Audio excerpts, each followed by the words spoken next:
Hare Rama, Hare Rama, Rama Rama, Hare Hare, Hare Krishna, Hare Krishna, Krishna Krishna, Hare Hare.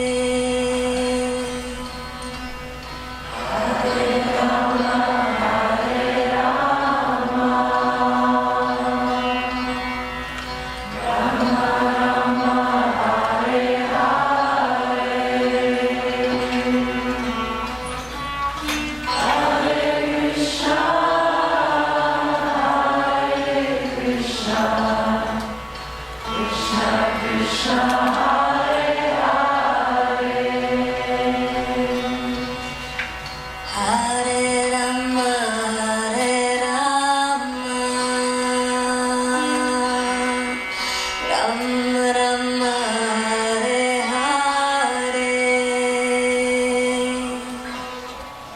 Hare Krishna, Hare Krishna, Krishna, Hare Hare, Hare Rama, Hare Rama, Hare Rama, Rama Rama, Hare Hare,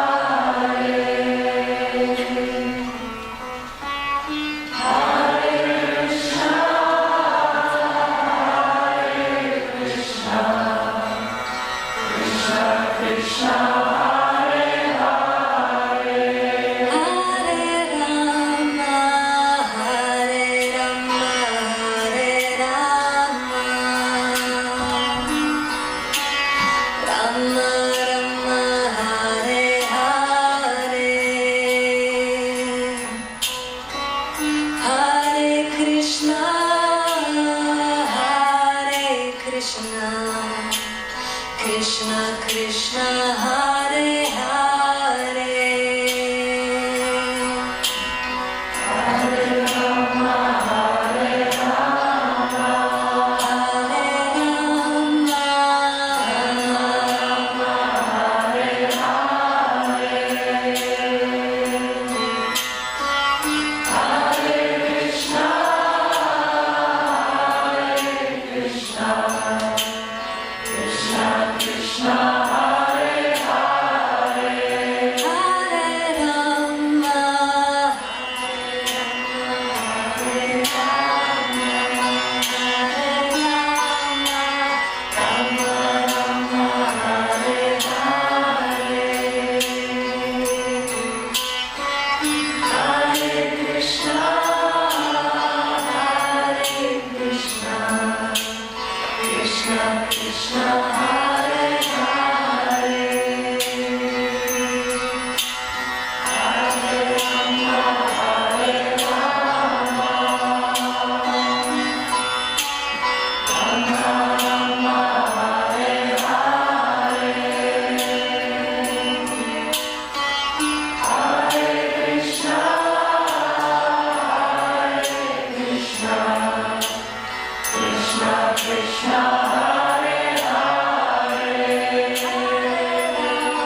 Okay, I'd like to start with some meditation.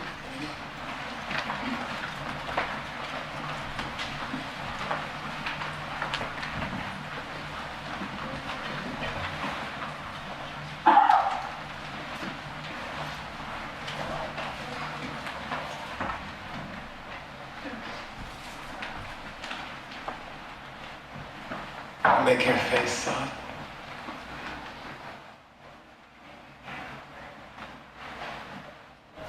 Breathe deeply.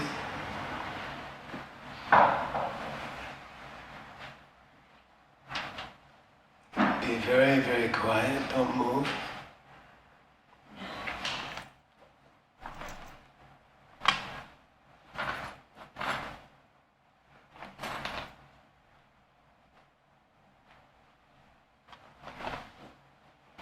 Relax your mouth. Relax your lips.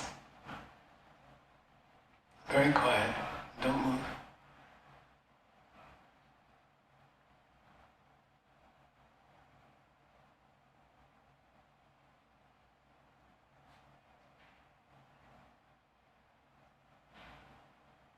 Relax your eyelids, very soft eyelids. The creases in your eyelids are soft.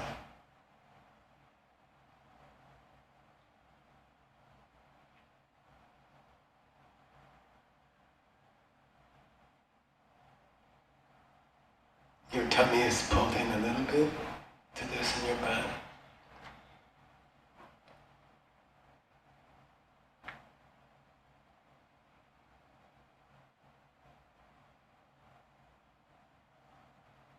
Then slowly start to come to your breath. Watch your breath.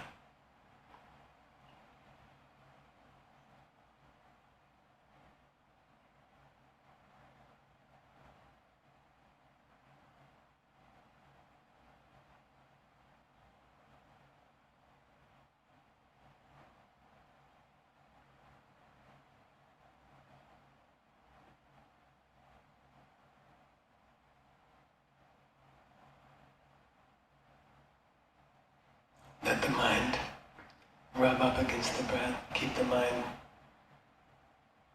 in contact with the breath. Breath will move, the mind stays still.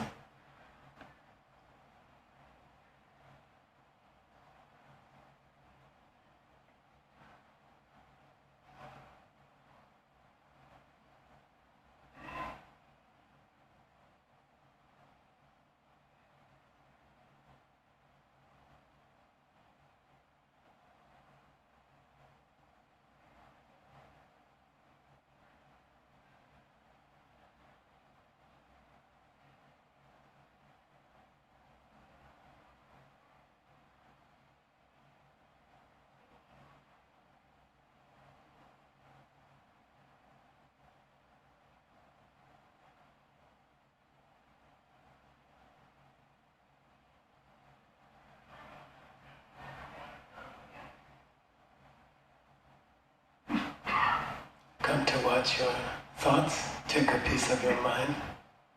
Take a small piece of your mind. Let it separate from the main mind. Let it come back away from the mind. I like to imagine it's coming out of the back of my head. Small piece of my mind.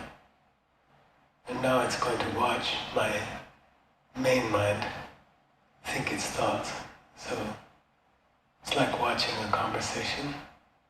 I'm watching my mind as it listens to the thoughts which rise. Don't try to control the thoughts. Just watch the mind listening to the thoughts that come up because of karma.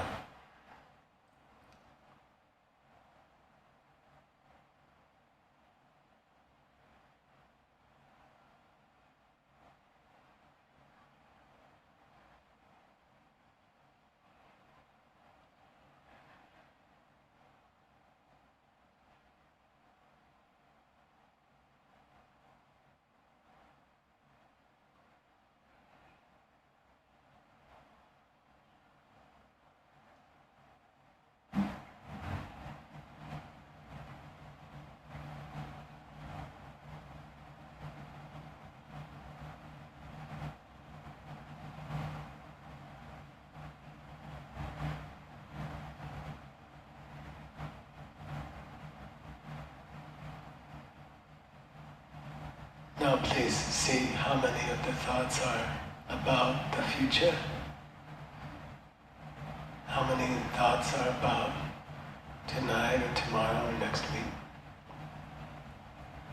Don't try to change them, just watch.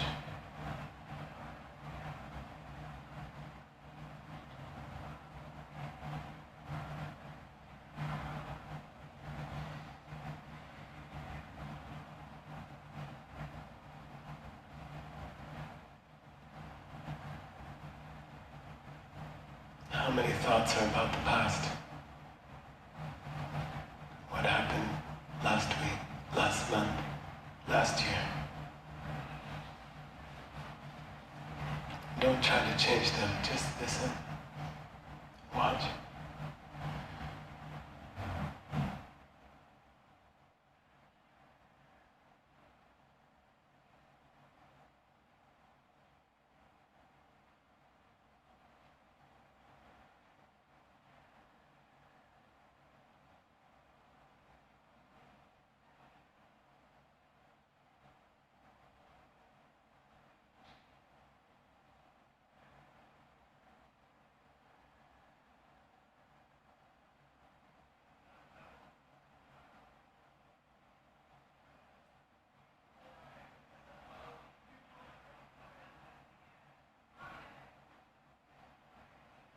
Thoughts about the noise outside are future thoughts.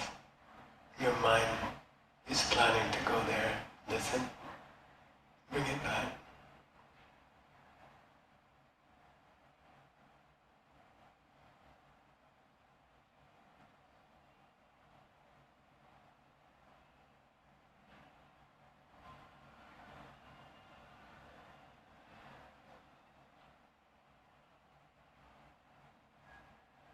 Now stop the future thoughts, stop the past thoughts.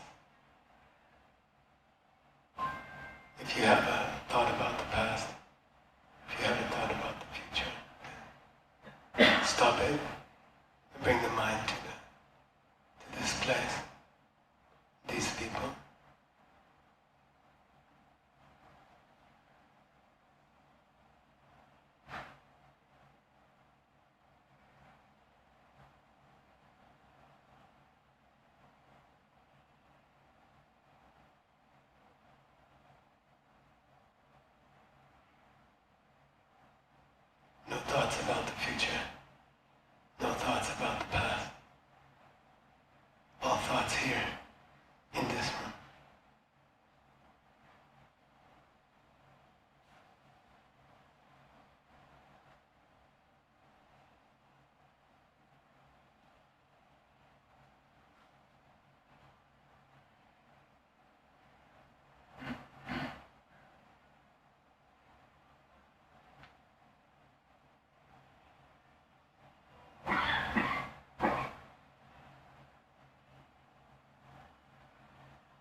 come back to your breath.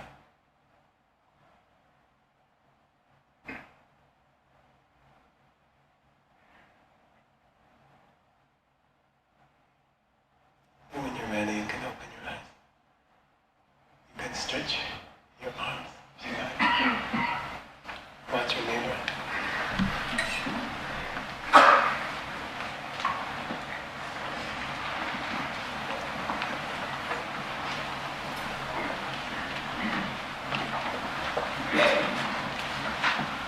So I don't know, 15 years ago, I got a phone call. I was living in New York, and this guy said, "Hi, I'm Swami Svarupananda," and just to hear the word Swami, I was kind of like, some Swami calling me again. And he said, I live in the Shivananda Center in the Bahamas. So I didn't know where the Bahamas was. I knew it was some island. Okay? And then he said, we're having an interfaith program. And it was basically our token Buddhist canceled on us. And we got your name. Do you want to be the token Buddhist? And I was like, no. And then we were working really hard on a release of ancient books on CD. And we were really, really busy. There was a team of 5 people working on it on 6th Street. So we were like working night and day, Then he called me again, oh, please come, I said, I can't, I gotta finish, I got a deadline. You have to finish this DVD. It has 1,000 ancient books on it. Right? So it was a lot of work, and I said, we just don't have time. We got to finish this. He said, okay, look, how many people in your office? I said 5. He said, we'll fly you all down. You stay in my houseboat. He has a houseboat on the bay, and all 5 of you can stay on the houseboat. I'll move out, and you can keep working on the CD while you're in the houseboat, and then you just have to come out for an hour and talk a couple times, And I'm like, okay. And so we went. It was really funny. Robert Chilton, I think Punsok was there, I think Lama Hora was there. It was cute. And we finished the CD on the houseboat, and we went swimming. But then I got to know them, and so I've been going every year, right? Except for the 3-year retreat, I think I've gone every year to talk there. And it's been very nice. We did the Yoga Sutra, we team taught the Yoga Sutra, and then Hatha Yoga Dipika, some of that. And it was interesting because they're hardcore Advaita Hindu Shankara system, and we're hardcore Buddhist Tibetan, But 1,000 years ago, we all used to be together. We all used to practice together. And then some of us went to Tibet, and then the British came to India. And but anyway, now we started getting back together. And it's been very sweet. And we're both really hardcore. Swamiji is a great teacher, and he was trained directly by Swami Vishnudevananda, who's the student of Shivananda. He lived with him for like 30 years. And I lived with my Lama for 25 years, so we're hardcore. And it's kind of a sweet relationship, And so anyway, he's like, well, what do we do next year? So we finished all the sutras and stuff. And I said, well, I'd like to teach Nirvana. I'd like to teach about Nirvana. So last year at this time, I taught about Nirvana, And then he was, well, what are we going to do next year, And I'm like, Swamiji, I got more demands on my time now than I used to have, And I don't know if I can come down here for 10 days or 7 days, Could we do half the program in New York with your center in New York, and then half the program in the Bahamas? So then I'll make all my New York students happy, and then I only have to come here for 3 days. So I was kind of tricking him. And he said, okay. And so we had this idea that, we would keep going on the subject of Nirvana, and we would do 3 days in New York. Hopefully Swami Sadashivananda, who's a great teacher, will be coming tomorrow here from the center in New York. He runs the Shivananda Center in New York. These centers are old. We just went to the one in Montreal. It just had its 50th anniversary. And they cranked out 10,000 yoga teachers. They just finished their 10,000th person, month-long yoga training. And it's a beautiful training, and it's a good lineage, very good lineage. And they're all celibate in the Bahamas, and it's kind of nice to be there. And they're all very beautiful people. They're all ex-Israeli intelligence officers. Mossad, right? But they're beautiful, they're kind of cool. And they're really intense people. It's a pleasure to be there. Also, they have this white beach with turquoise water. It's never choppy. You know, you can see your feet and all the fish under there. And it's really beautiful. It was a coconut grove 40 years ago, and some lady gave it to Swami Vishnudevananda. The Atlantis hotel chain and Club Med on one side, and George Harrison's estate on the other side. And so they're like trying to get the land away from the yogis, because they just have these little cottages and huts and tents. And so there they are next to Michael Jackson, what's her name? Oprah Winfrey, Atlantis Hotel, George Harrison, and then there's this little ashram there. And they tried to take the land away, and the government stopped it. Because the government of the Bahamas, a lot of them come to the yoga ashram. And a lot of them, like the current prime minister was a student there. So it's cool, kind of sweet, you know. And they're really, I love the place, it's a good place.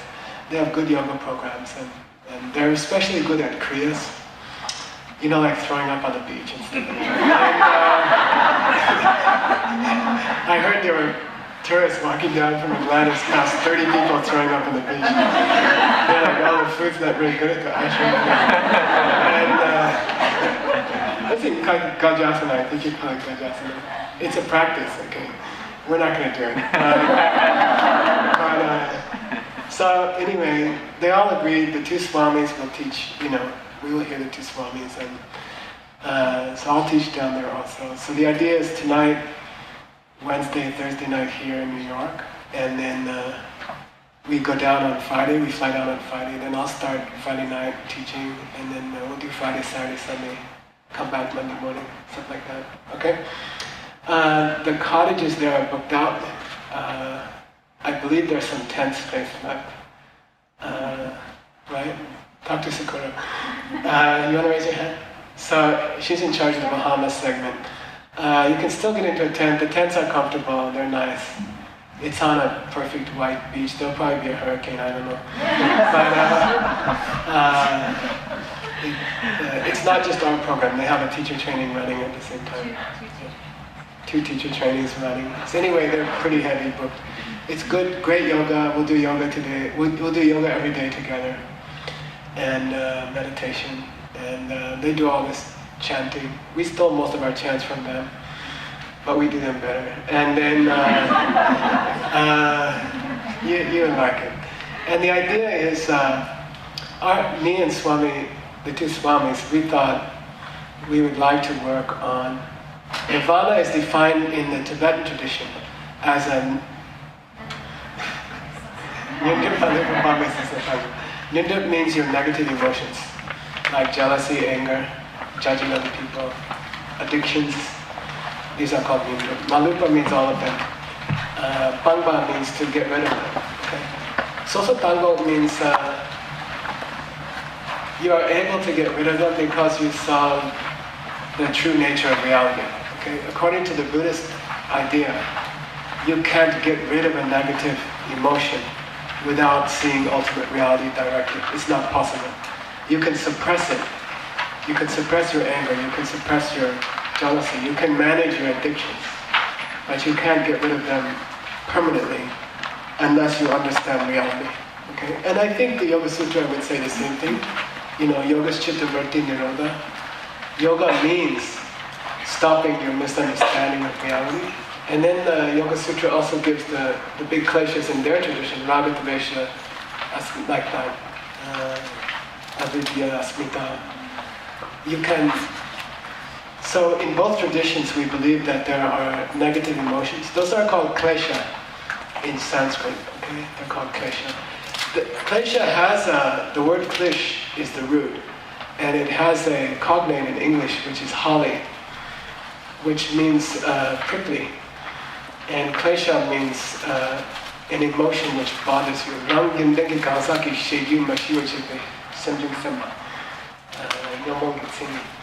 The definition of a klesha in Buddhist tradition is any thought which upsets the peace of mind of the person who has it.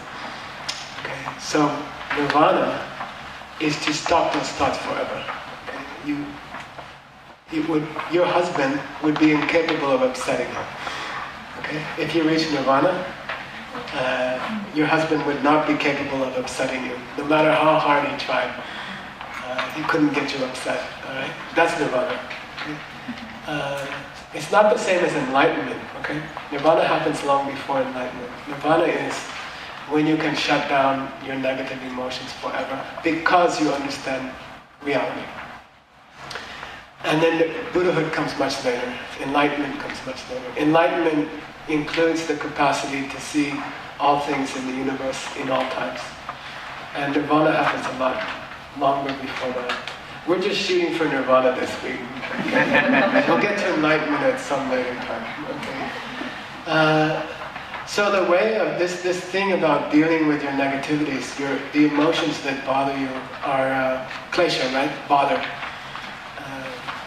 There's a trick to it, okay? This week, you will learn. And I'm assuming some people won't get down to the Bahamas, so I'll give you a nice package in the 3 days, so don't stress, okay? We'll cover the stuff in the first 3 days, and then we'll just keep going. We'll go deeper in the Bahamas, but especially offshore. But it'll be enough if you do the first 3 days, and you'll be okay. We're going to present a method of dealing with your own worst negative emotion. Okay, it's a new idea of how to deal with our own worst negative emotion. Okay, how to turn it around. And they make us unhappy. Okay, that's the point. That's why I came back to New York so soon. Okay, normally I wait 6 months or something every year, and it's a beautiful subject because the point is, by the end of this week, can we be happier? You see? Because those kleshas, those negative emotions, they ruin your happiness. Mashiva chepa means ashanti, ashanti, destroys your peace of mind, okay? It makes you unhappy, it makes you stressed, it gives you anxiety, it ruins your happiness, okay? And you know, life goes on, life is moving on, we're all going through our lives, and it's sad to be unhappy if we could be happy, right? So my goal in this course, I could drown you with scriptural knowledge about Nirvana, okay? But I just want to make you happier by the end of the week, okay? So I'll take the cream of the, what do you call it? The cream of the cream from the teachings on Nirvana, which are extensive. I mean, we could do it for a year or two. But I'll take the cream. And the cream, the purpose of the cream is to give you a method for managing your own worst emotions. Okay? So, I was talking today at the Three Jewels, and I said, I wasn't a big gang fighter when I was a kid, but I got in a few. And there was a thing in a gang fight, you go after the leader of the other gang. You know, basically you just run up to him and punch him in the head. And then he falls down and they all fall apart. The whole resistance falls apart. And then you can just walk home and it's all over. Actually, it got done to us more than we did to others. But somebody would come up and punch my older brother and our gang would fall apart. So anyway, if you can deal with your most common negativity then the rest will crumble. Okay? If you have a new approach to dealing with your most serious negativity, then the rest will crumble. But you just got to get to the worst one first. Okay? You hit the first one. You hit the meanest one first, and then the rest don't. If it's a new system, okay, they can't stand up. And so that means we have to identify your worst klesha. Okay, there are 84,000 kleshas. Then there's a teaching on, narrows it down to 20 something. Okay. Then Lama Kimberly and I worked on it. We figured 84,000 was a little much, 3 days. So we worked out what we felt. We voted for you. The 6 biggest negative emotions of modern times. Okay, it's a little different from the Sanyan book, the 6 classical ones in scripture. We talked for a long time. We both taught for a long time. I saw her on Saturday, and we've been working for a few months, actually starting in August, on this program. And so we're gonna, tonight, we'll do 6 short sessions in between the blah blah by Geshe Michael. We'll do 6 short sessions of meditation.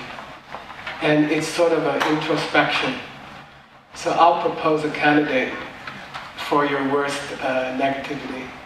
And then you're going to examine your heart and see when was the last time you had it. And we'll go through 6 that we have chosen. And then I'd like you, by the end of the night, we'll try to have you choose one of the 6 that you'd like to work on for this week, okay? So I could, we could say, I could read you scriptures about Nirvana. They are interesting. They're very, very beautiful. They're like going to what's the big museum of modern, not the one, the Met. It's like going to the Met. If you get good at scripture, and I have 8 million pages in my laptop, right? This is the 25th year that we are typing scripture in the refugee camps, and I could walk you through those places, and you would love it. It's like I don't know.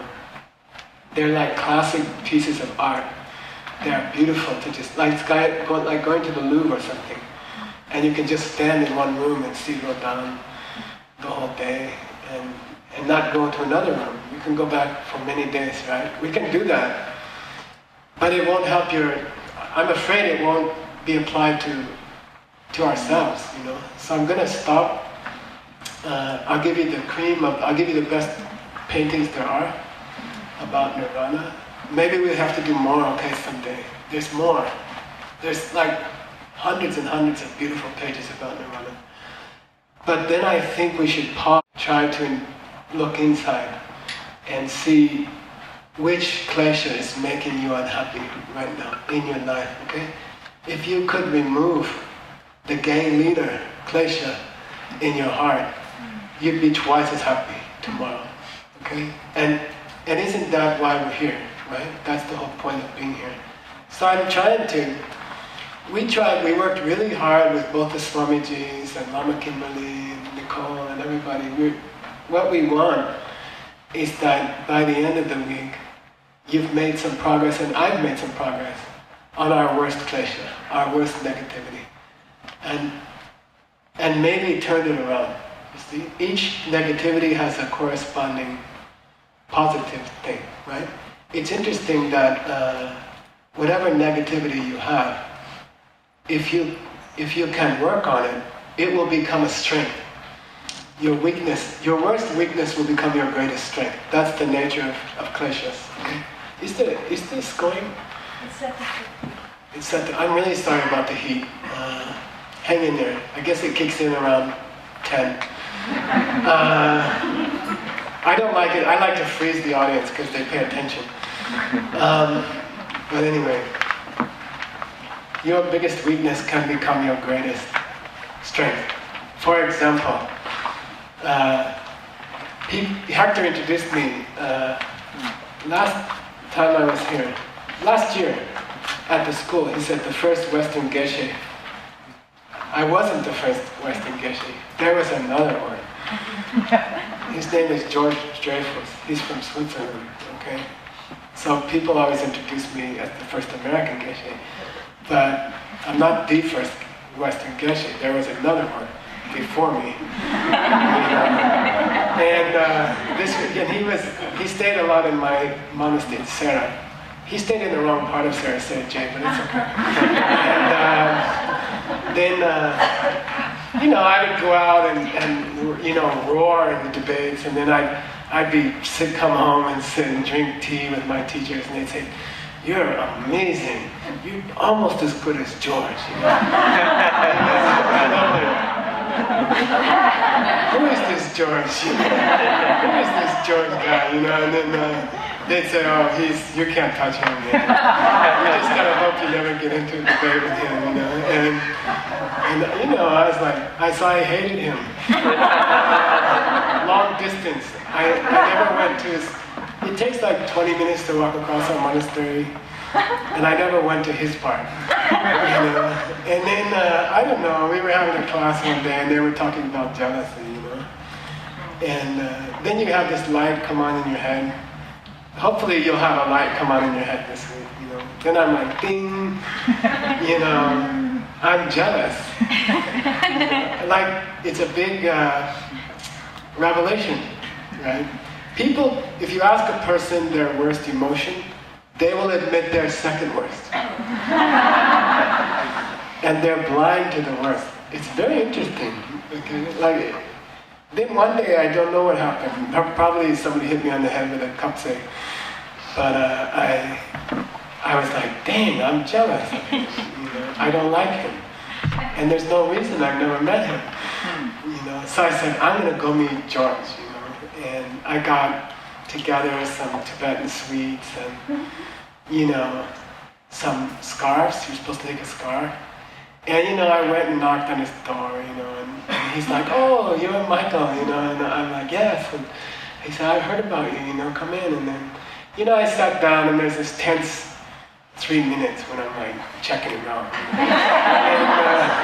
And he seems pretty nice guy, actually, And the upshot is that we became very good friends, So your greatest weakness can become your greatest strength. And we supported each other, and we helped each other, and we snuck secret texts to each other, and we became like really tight. And if you can take your worst klesha and work on it, it can become a great strength. So we became like brothers, and we became very supportive of each other, and we both rose through the ranks because we had each other to help each other. And so it's like that. Your greatest weakness can become your greatest strength. And now I'm happy when I hear he's doing well, right? So hopefully by the end of the week, we can stop working on the negativity and start developing the opposite. You see, the opposite of jealousy is to take pleasure in the achievements of others, right? And that's a lot more fun. So I don't want to spend the whole week beating yourself up about your jealousy. About halfway through the stream, we will hopefully change it to the opposite. And by the end of the week, I don't just want you to be a jealousy controller. I want you to be a celebrationer. I want you to go to the other extreme and become someone who really appreciates other people's achievements and is happy when you hear that someone is doing well. Okay, so we have to examine our hearts. So tonight I'll keep stopping, and I'll propose a candidate for your worst klesha. By the end of the night, I'd like you to, see which one clicks in you, and we'll work on that. Okay, we could be doing 12 other ones. The possibilities are endless, but we sort of tailored the program to 6 candidates one of which you probably have, even if it's not your favorite. Okay? All right. And I want you to take these teachings and apply them to yourselves, each of us. It's very common to apply them to the person you don't like next to you. You know, like you hear a talk on jealousy and you're like, she could use a talk on jealousy. You know, and you want to take them out to dinner and say, I heard some good methods today for working on your jealousy. So beware of these mental tricks. Your mind will play tricks on you. Okay. First of all, it will not admit the one that you are the worst at, and secondly, it will try to apply these medicines to your neighbor and not to yourself. Okay. So beware of those two. Beware of those two things. It's not inappropriate this week, in the next few days, to approach people who know you well, okay, your friends, and say, you know, I'm on this sort of self-help week thing, and I was wondering if here's the 6 emotions that they're talking about. Which one do you think applies to me? Okay, like people that you trust, and people who aren't trying to hurt you. People that you love enough to ask the truth from them, okay, then ask them in the next few days. Say, here are 6 emotions. Which one do you... I'm supposed to pick one. I'm assigned to pick one of them. Which one do you think applies best to me? And then listen to them. And don't be angry at them. Okay? Don't be upset at them. Okay? People ask me all the time, Geshe, what's my biggest fault? And I'm like, I don't know. Because I don't want them to be mad at me or dislike me. Okay. But someone that you feel that you trust, and someone that you know loves you enough to tell you the truth, then ask them. Here's 6. You can list the 6. The 6 are listed here. I'll tell you the 6, and we're going to work on them. We'll start going through them, okay? Again, these are just candidates. There are 82,994 others. But let's see which one applies to you. Okay? So the exercise begins now. You're going to hear 6 emotions and try to see which one. I'm not trying to make you feel bad. I'm trying to make you happy. I'm trying to get rid of the one that's hurting you the most. Okay? And they do. They ruin your life. They make your whole life. You can spend 20 years and they will ruin your life. They make you an unhappy person. So if we could get over them this week, I'm proposing I can give you a secret weapon, a secret method of getting rid of the chronic emotional disease that you've had for your whole life. I can help you. But we have to choose it first. Okay, so here we go. Number 1. Guess what my number 1 would be. Jealousy, envy, in all its glorious forms. Okay? Just don't tell me about some good teacher who's coming here next week. Okay? Because then I have to smile. Okay. Alright. I'm really glad. Number 2, anger. Okay. Anger. Some people think they don't have them at all. You just didn't meet the right circumstances. Okay? No, they say every human soul has all 84,000. And if you're not manifesting it right now, it's because you don't have a partner right now or something like that. Okay? It's not that you got over it. Okay? I'm not jealous of Art Engel because he moved away. Okay. Alright, anger. Number 3, addictions. We put S, okay?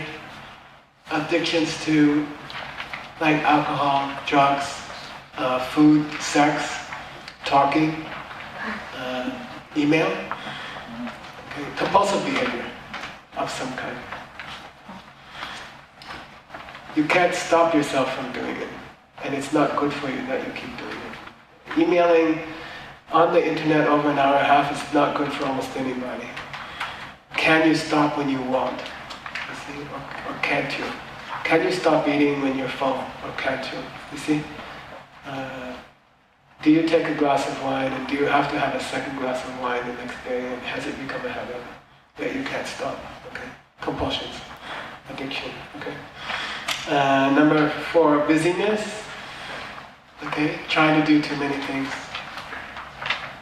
That seems to be a modern, the more time-saving electronics they invent, the more busy we get. Okay? Alright? Time management problems, busyness. Nervous, anxious, because too many things to do. And blaming it on others, right? Like, it's all self-imposed, right? Your busyness is self-imposed. You want to be busy. And you make yourself more and more busy until you're unhappy. Okay? Next one, judging other people. Okay? My Lama told me many times that's probably my number 2. The second best one I do. Okay? And these are, maybe judging other people, you're not aware that you're doing it often, right? But you are constantly, all the time, constantly judging other people, making assumptions about people based on what someone said or what they look like that. There's a big Mongolian guy. Do you know Ulumja, Pete Kitchikov? This is Chunila's brother.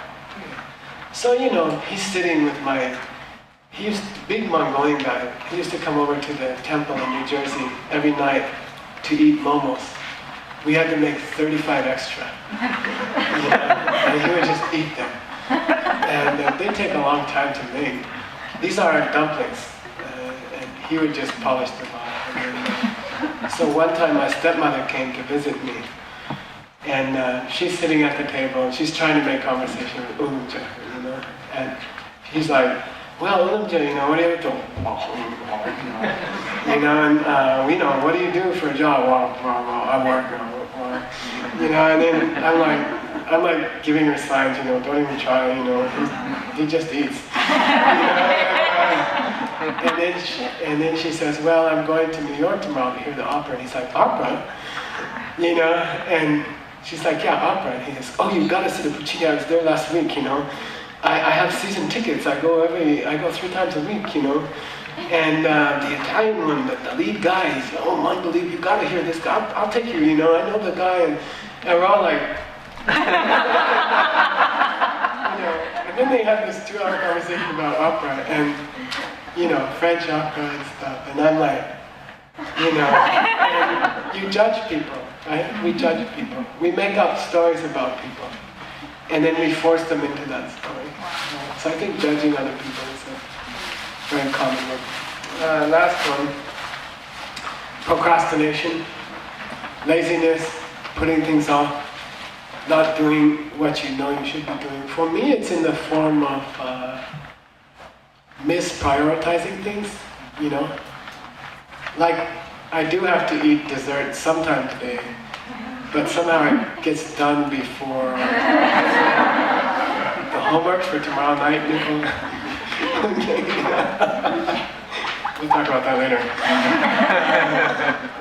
Like misprioritizing things, which all of us do, I think, Maybe you're a person who can get things done, but you're not really attacking the most important things first, right? Your practice is most important, and you put it off. I can't do yoga today because I have to, call somebody or something like that. Like that.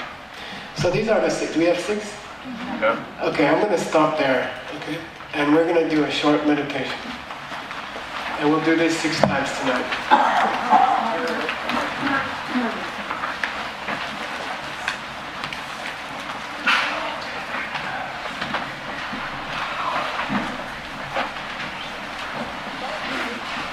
In a group meditation, it's crucial to be quiet, okay? It's crucial not to move. You can not meditate, you can just, bring your knees up to your chest and kind of sit like that and doze, but don't snore, okay?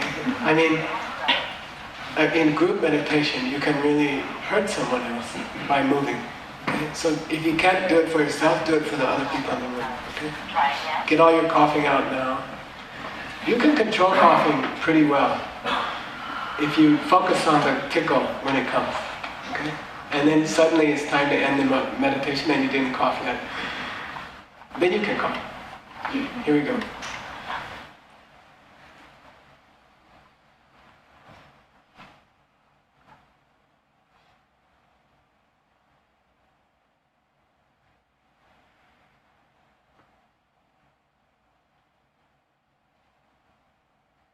Please come to your breath. Watch your breath. Glue the mind to the passage of the breath.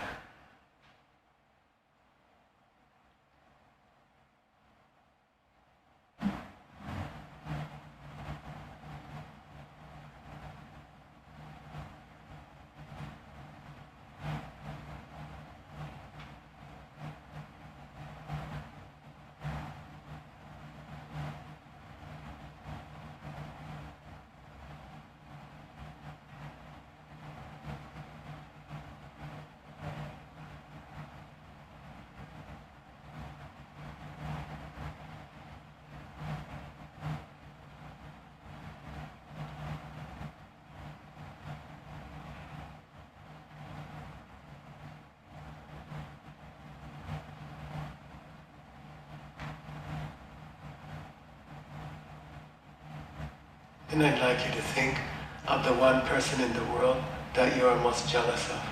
Okay? What person in your life now can bring up feelings of jealousy in you? Identify one person. Don't be lazy. Don't be fuzzy.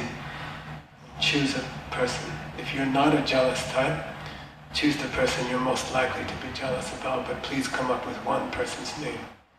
Who are you most envious of in your life?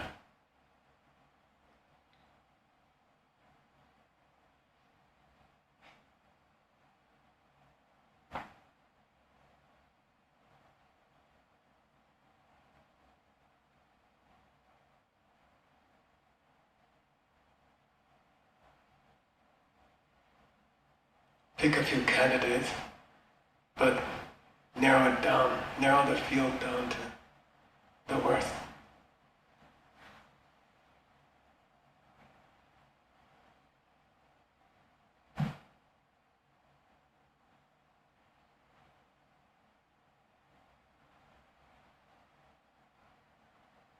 How often are you jealous of this person? Does it come once a day? Does it come once a week? Does it come every hour? Do you think of them? How often do you think of them?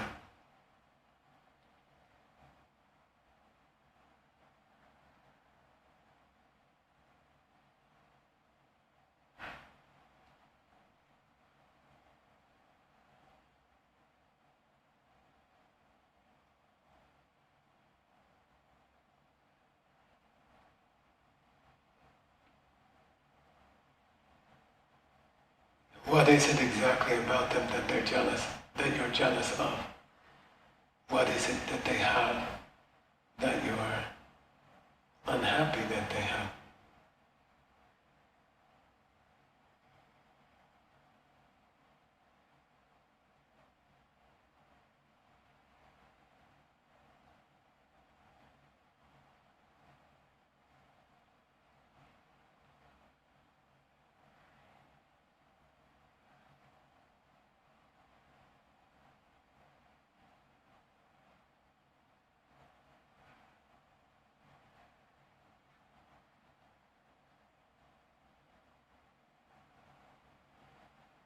Slowly come back to your breath.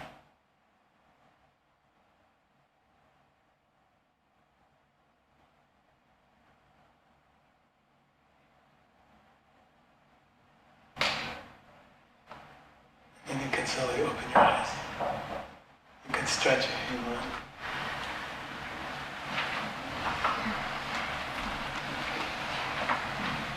When I'm in a jealous, what do you call it? Binge. When I have a jealousy binge, I don't do alcohol binges, I do jealousy binges. And I spend much more time thinking about how I wish this person didn't have what I don't want them to have, then I think about the things that I have already. You know, like I have precious, beautiful, happy things, and I think about them less than I think about what I don't have. See what I mean? This is the disease of jealousy. All right, I'm gonna just intersperse those with, Nirvana. Okay. So we're gonna go through the classical presentation of Nirvana, and then we'll start applying it to our own emotion, to our own pleasure. Okay. I think it's useful to look at the word Nirvana. Okay. I like words, and I like the word Nirvana, and it has three distinct meanings. The word Nirvana has three different meanings, and I think they tie well into our project to remove our own worst negativity. Okay, the three ways of explaining the word Nirvana themselves give us a lot of information about how Geshe Michael's gonna deal with his jealousy. Okay? First one, okay? And I'm also following your homework. Okay? I want you to do the homework. Right? It's 5 easy questions, it's not a big deal. Why homework? What we're offering you in this course is, first of all, to deal with your own negativities, but secondly, in the monastery, it's a tradition that once you listen to a teaching, you are the holder of that teaching. I'm tricking you, okay? I'm dumping it on you, okay? You're the next lineage holder, all right? When I finish this Nirvana talk, I'm done with it in New York. Then it's your problem, okay? You have to pass it on to other people, all right? That's the tradition in the monastery. Some people don't come to a teaching because they don't want that responsibility.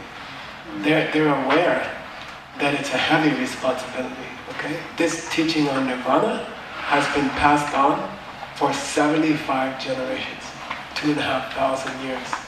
We can recite the names of each lineage holder back to the Buddha. There's a few gaps, okay, around the 600s. Okay, we don't know exactly the guy's name, all right, but I can show you the list of names back to the Lord Buddha, okay, and they didn't lose the lineage. Now it's your problem, okay, and it's like passing on a recipe for a cure for AIDS. It's that important, okay. I'm giving you the recipe that can cure something which is worse than AIDS. And that's kleshas, right?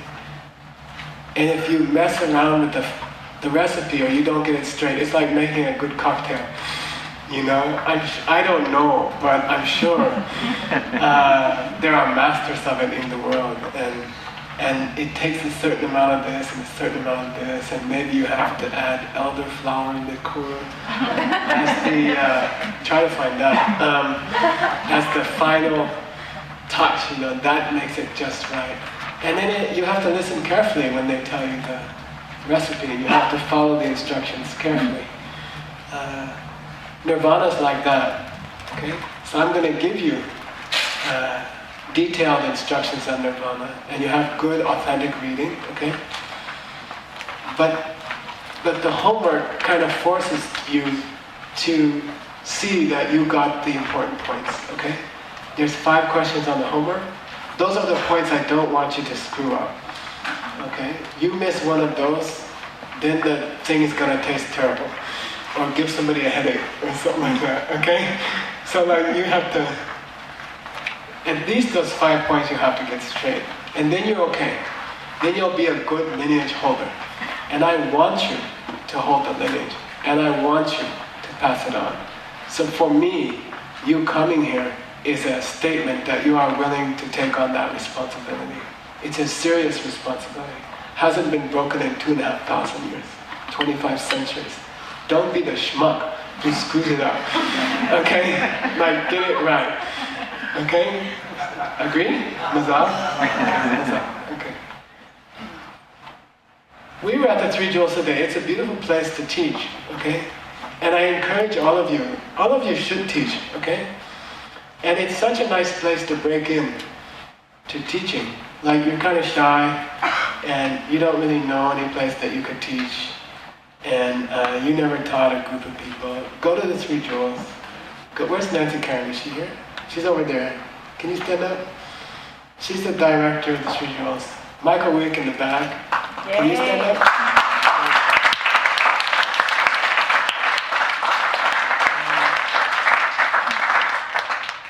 If you would like to teach, talk to them, okay? They have free spaces. It's open, it's free. They don't charge you anything. They give you a chance to teach something. They help you make the posters.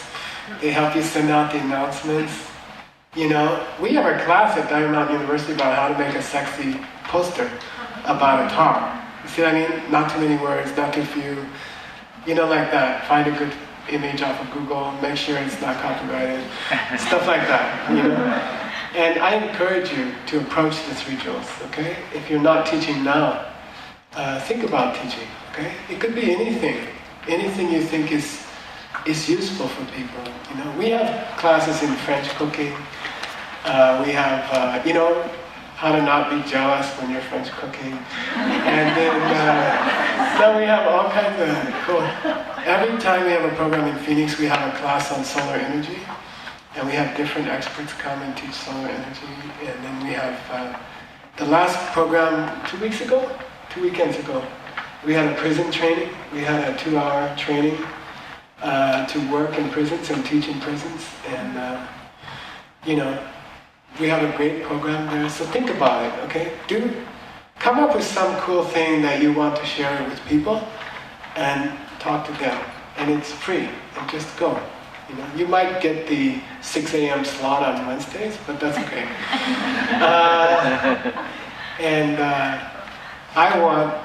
I call it a toolkit. I want you to have a toolkit of different cool stuff that you can teach, okay? And Nirvana should be in there after this week, okay? Somebody say, you want to come to Three Jewels and teach? You say, yeah. And they say, what do you have in your toolkit? And you say, I can teach Nirvana. I did the homework. I listened to everything carefully. I got it straight. I can teach Nirvana. Okay? I can teach the first 3 days of it anyway. Okay? Alright, okay? By the way, if someone goes to the Bahamas and comes back and you couldn't go, then obviously you should drag them to the Three Jewels and learn the second 3 days from somebody. Okay? Maybe we can set that up. Okay? Because not everybody may be able to go. Alright. So the first meaning of Nirvana. Nir is a prefix that is, the R used to be an S. Before V, the S changes to R. So it was Nis. And it comes from an older prefix called Ni. It's just Ni, okay? Ni is a prefix in Sanskrit, and it has the meaning of down, or not, or away, okay? So the near part in Nirvana means down, out, away, and it came into English in the word nil, which means what? It's like zero, or nothing. Or neither, you can see it in the word neither. Actually the word nether, like Netherlands, the lower lands, it means lower, it means out, it means away, it means not, okay? Nir, the nir means that. Va, and in Sanskrit they don't have a real V, it's more like a wa, okay, nirvana. There can be a short A or there can be a long A. This happens to be a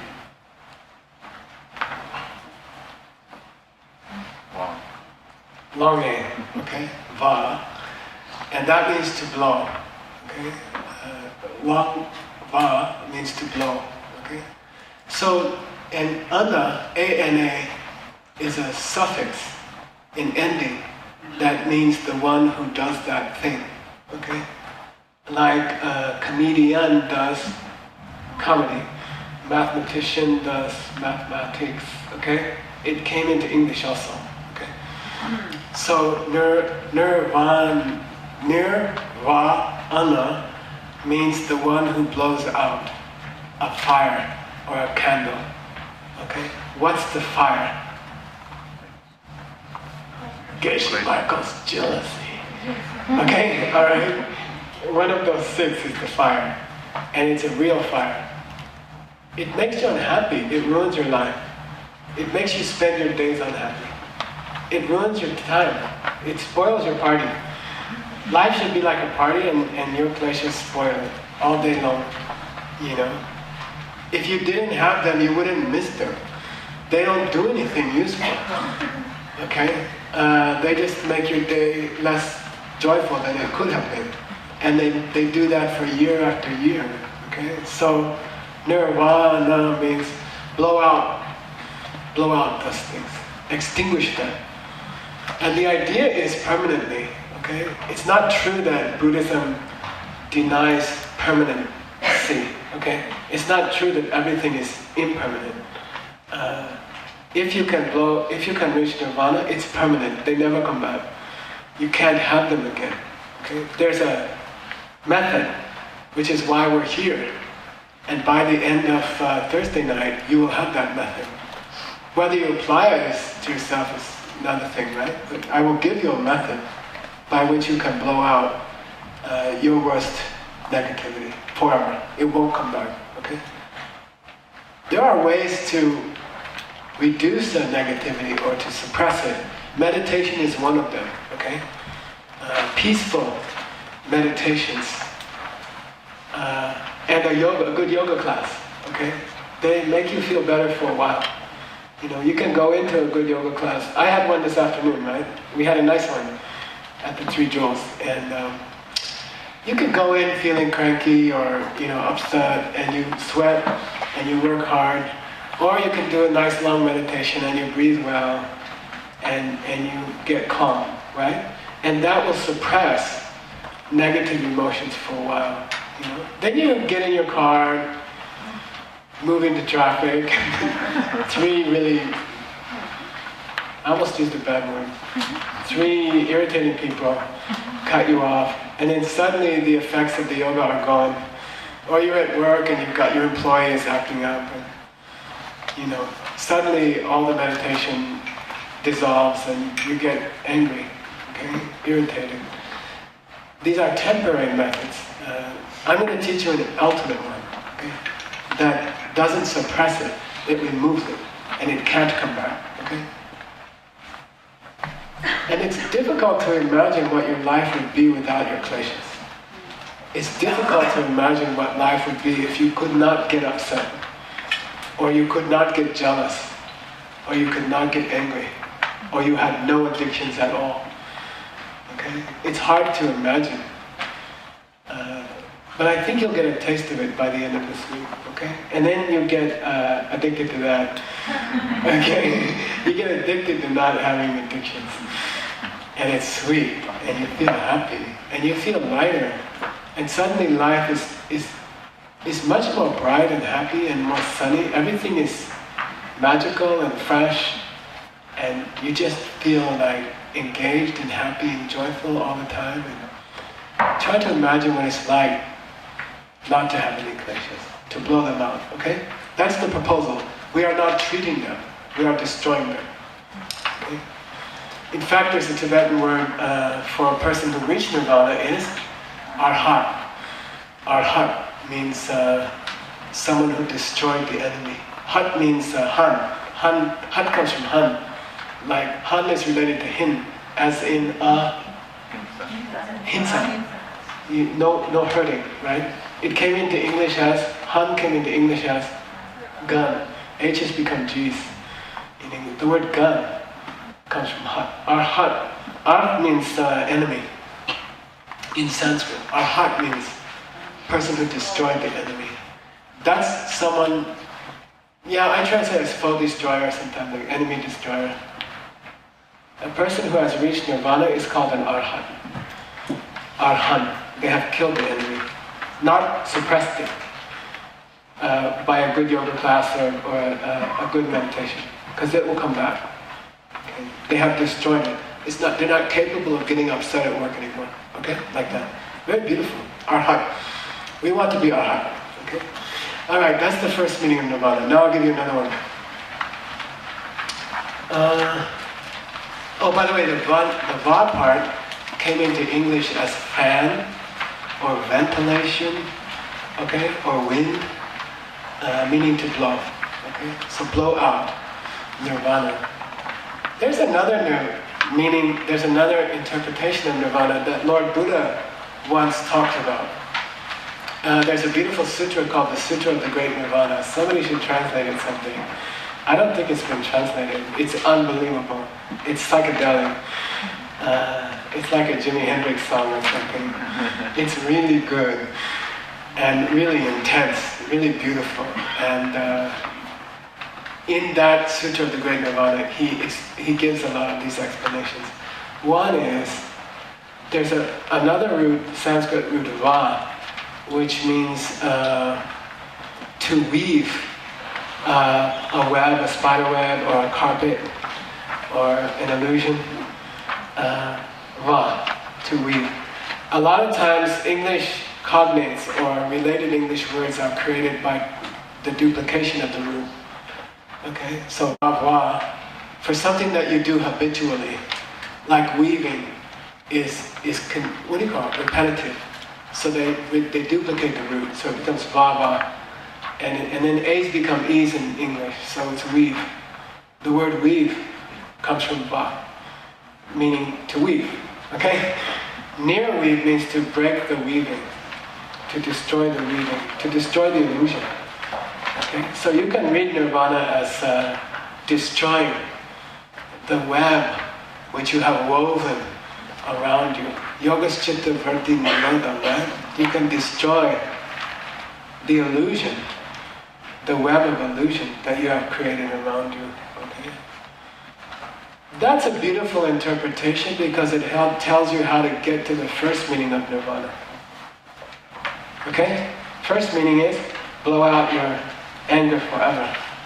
Second meaning is destroy the illusion that's causing you to get angry. And then you will blow out. You see, if you can destroy the weaving, you can blow out your negativity. Okay? So let's go to the second one. I think it's anger. Yeah. Ready? Let's meditate for just a second.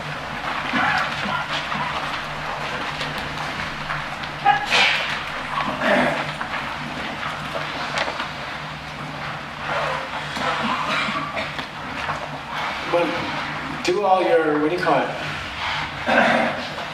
Fidgeting, and then when you're ready, become like a piece of concrete. Okay, here we go.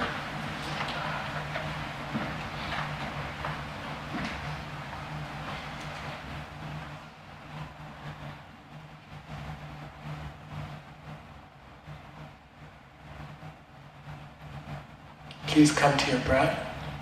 Loosen your face. Suck in your tummy slightly. Straighten your back. Loosen your lips. Loosen your eyes. And then quickly, before your mind can object, come to your breath. Watch your breath.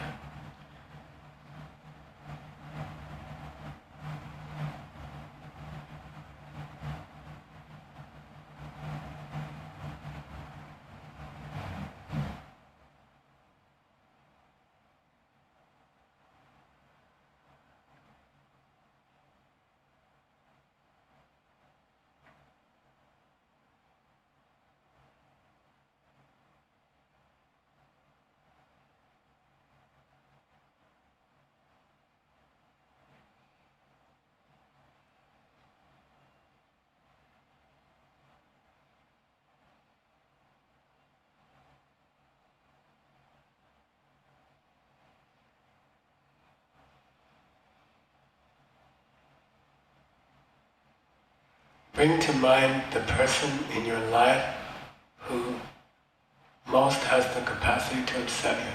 Okay. Who in your life best at pushing your buttons? Who can make you upset quickest? Again, candidates will come to mind and pick the master of upsetting.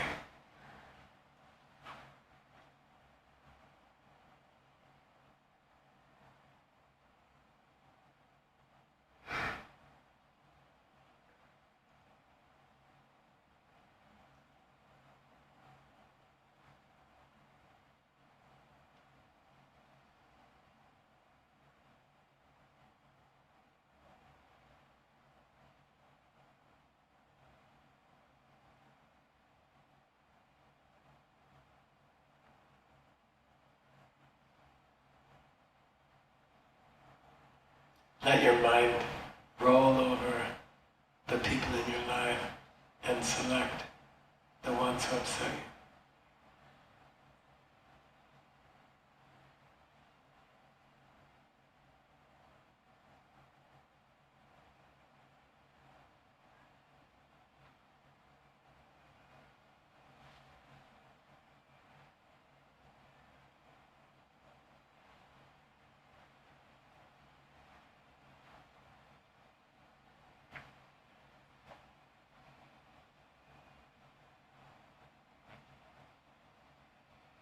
And I'd like you to play back the video of the most recent time they upset you.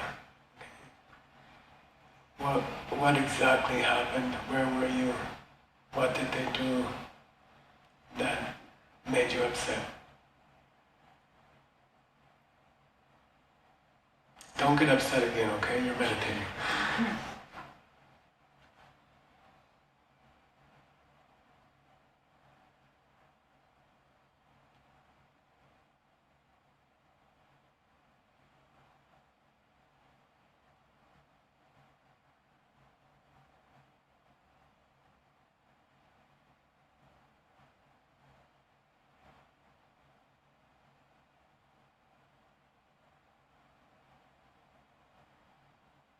Come back to your breath.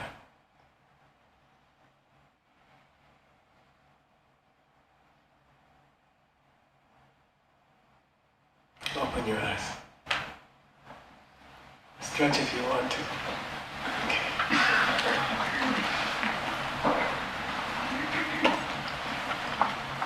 If you need to stand up and stretch, you're welcome.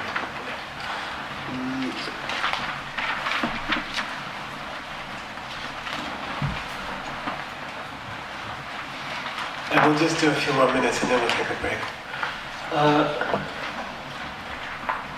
How does the weaving of an illusion apply here? And how can we unweave it? Nirvana, right? How can we unweave Nirvana? So here the nir means un, and va means weaving, right? Vana. How can we, what is the particular illusion which is being woven here? And how does it help us blow out getting upset? Okay?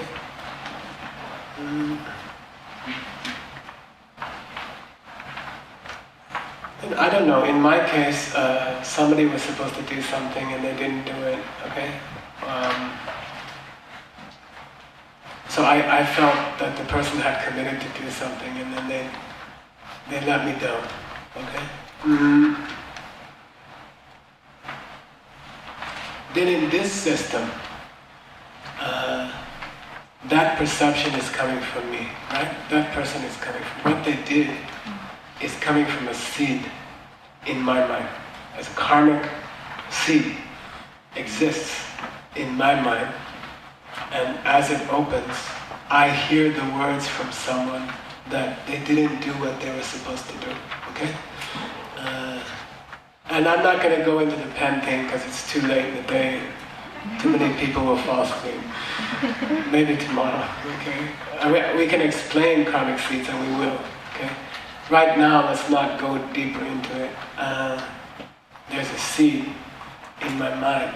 As it opens, I hear the person say, I didn't do what you asked me to do, okay? It's important to understand that no one in the world has the ability to put a seed in my mind except me. Okay? As much as you may want to put a seed in someone else's mind, or as much as you may want to blame someone else for a seed that you have in your mind, the fact is, a seed can only be put in your mind by yourself. Okay? How? So I let somebody down recently, alright? In the last few weeks. Maybe I was supposed to get a homework ready for a class, and I let them down. It's a lot easier to be the letter downer than the letter downee. Right? Like you hardly notice it when you're the letter downer. Okay? And then, it's just I was busy. And I'm not a bad person. I had 8 readings to do on the plane yesterday.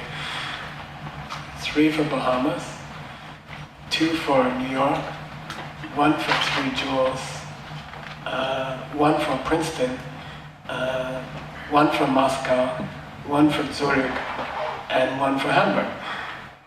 Okay? So I was busy.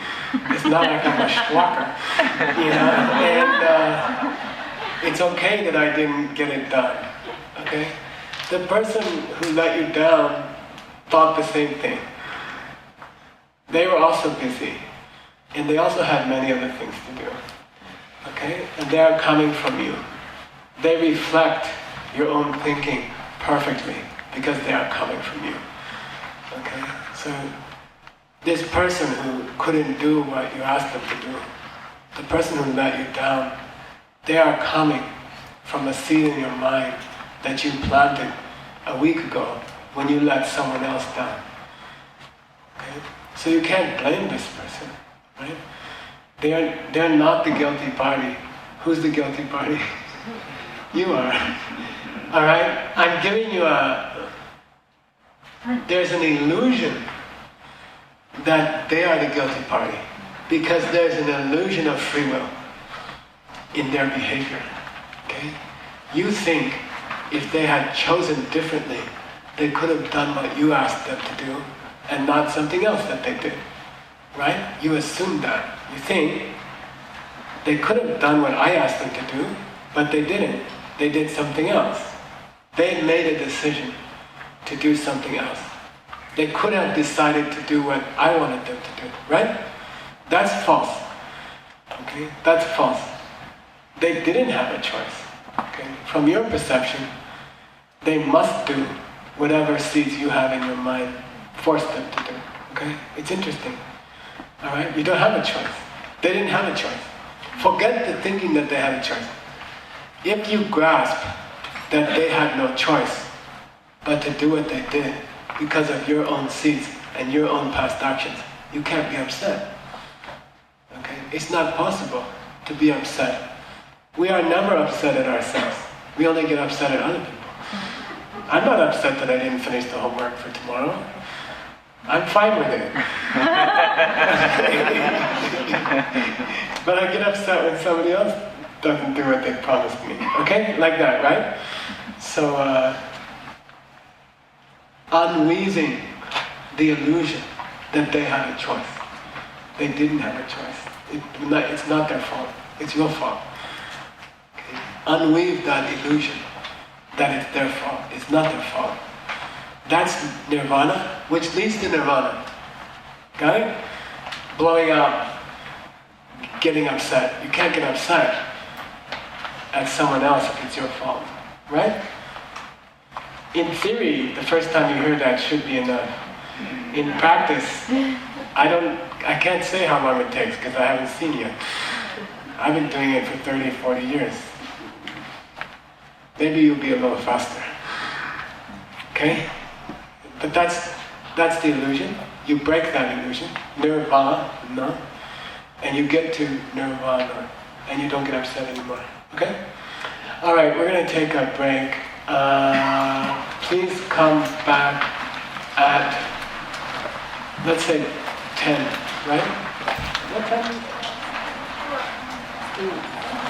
Okay, so it's about a 15-minute break. Please come back at 10. I'll be here if you want to talk or you have something that you want to ask about. if you have any class that you are teaching, if you have any program that you are giving, all the way down to Buenos Aires or wherever. David. Okay, I got it. Alright. Talk to Nicole. Can you stand up? Okay, and we're going to put it into a free flyer for everyone who's here. Okay? Alright. Have a nice break.